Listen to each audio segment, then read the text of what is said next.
राजा किशनराज एक बहुत बड़े साम्राज्य के राजा थे। उन्होंने अपना राज्य बड़ी कुशलता पूर्वक चलाया, लेकिन शायद होनी को कुछ और ही स्वीकार था।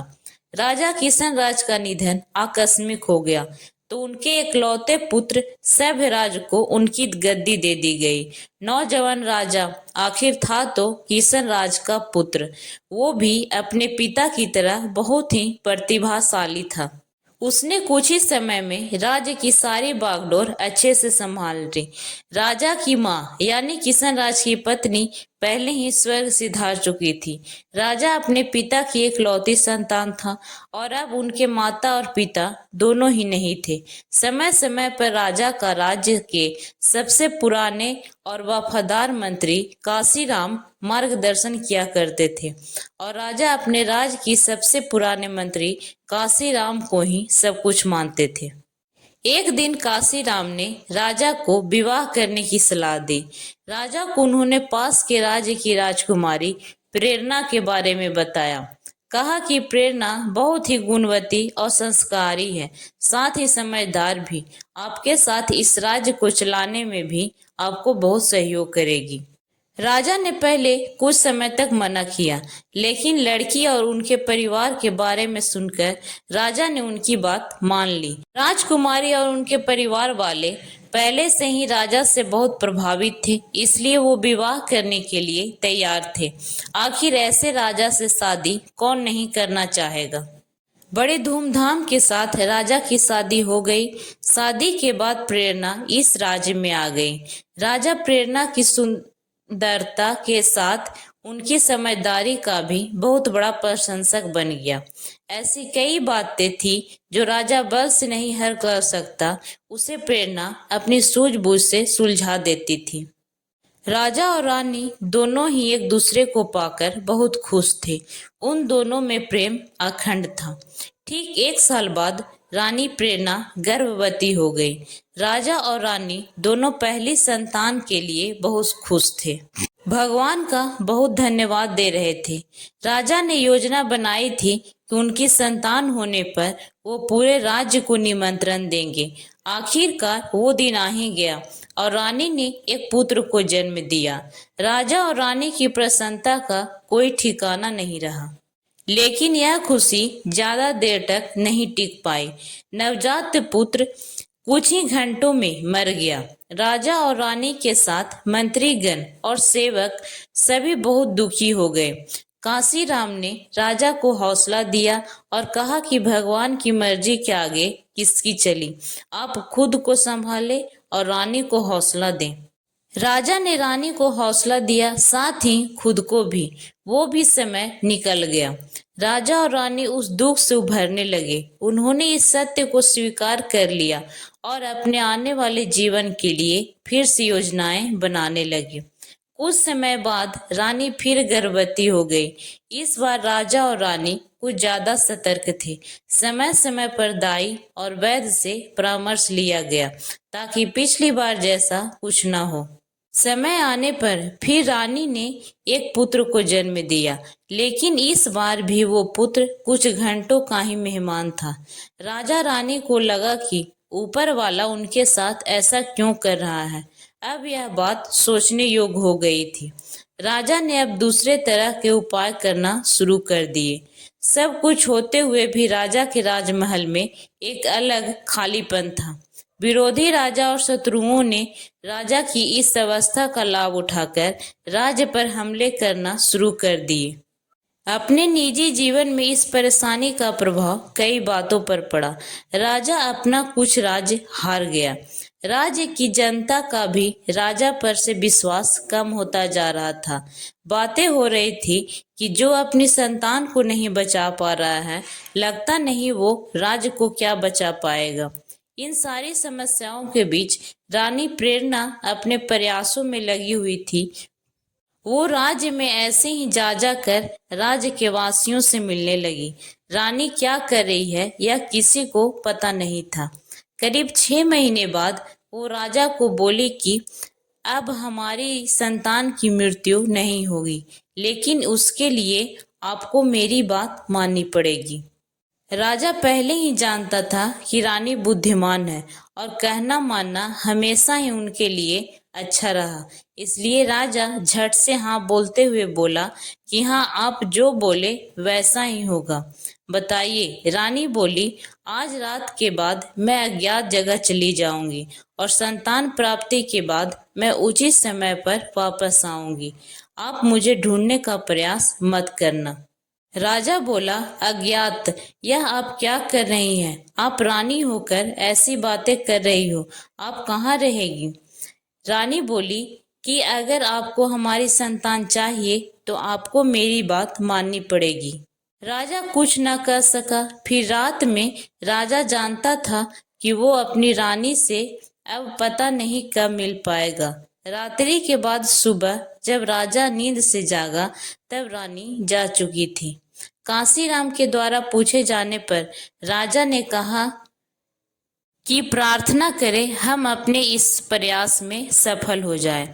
राजा को भरोसा था कि रानी जहां भी होगी वो इतनी बुद्धिमान और समझदार है कि परिस्थितियों का सामना कर सकती है।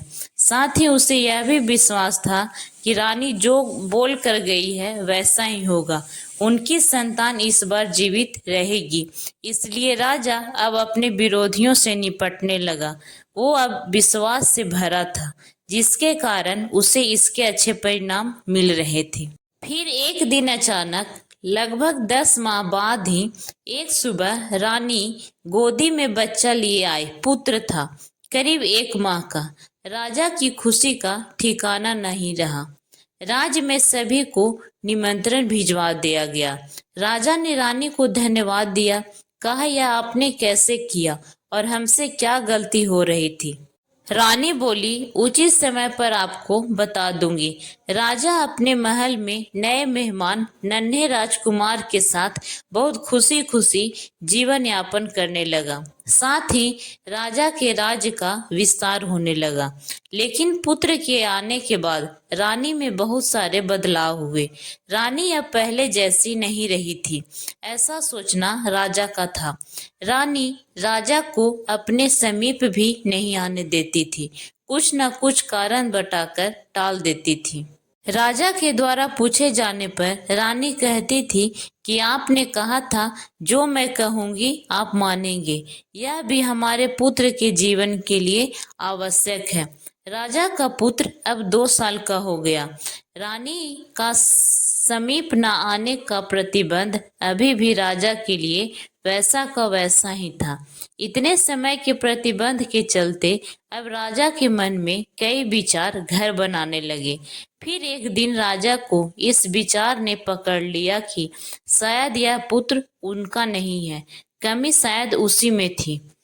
रानी को यह बात पता चल गया, लेकिन रानी अब उसे अपने पास नहीं आने देती।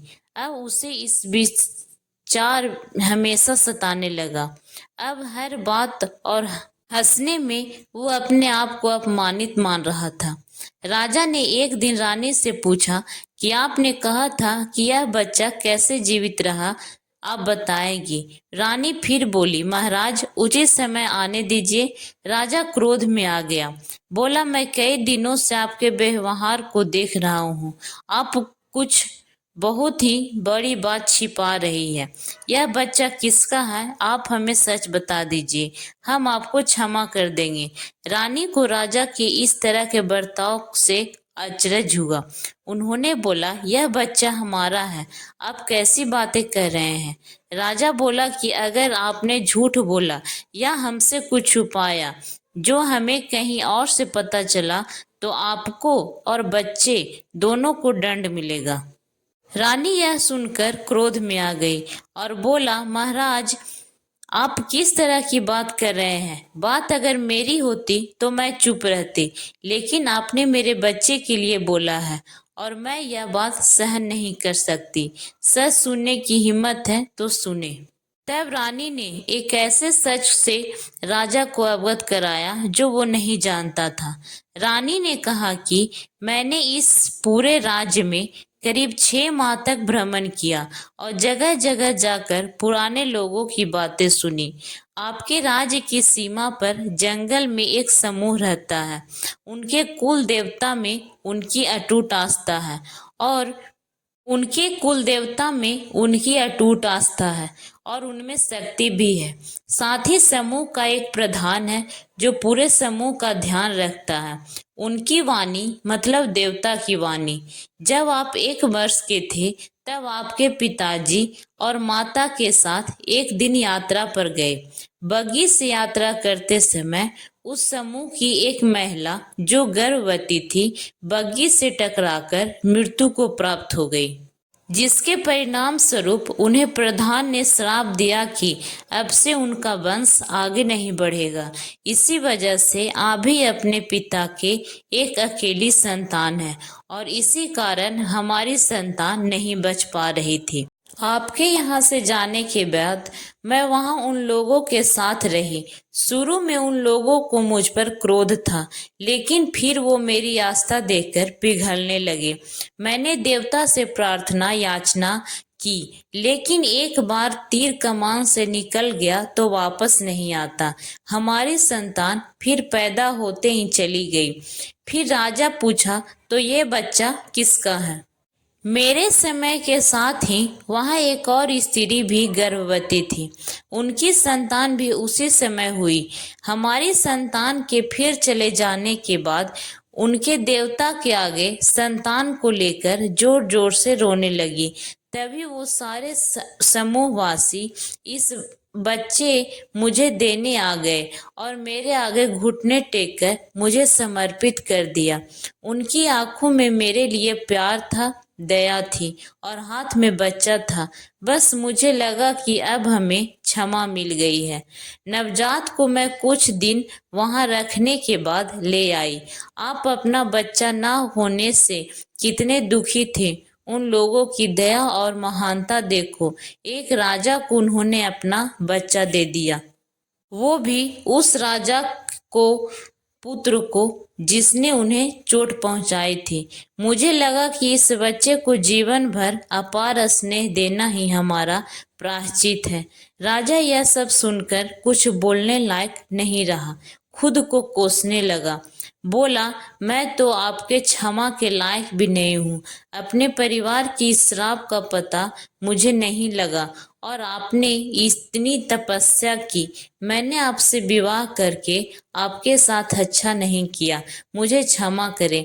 रानी ने कहा कि शायद आपके मेरे द्वारा ही आप इसका पता लगाया जा सकता था। भगवान मुझे आपके पास ले आए। फिर राजा भी रानी के साथ वहां उन सभी से भेंट करने और क्षमा मांगने गया और उनकी दया को स्वीकार करते हुए उस बच्चे को बहुत स्नेह करने लगा। आपको ये कहानी कैसी लगी? हमें लाइक कमेंट करके जरूर बताएं और भी ऐसी कहानी सुनने के लिए हमारे चैनल को सब्सक्राइब जरूर करें। धन्यवाद।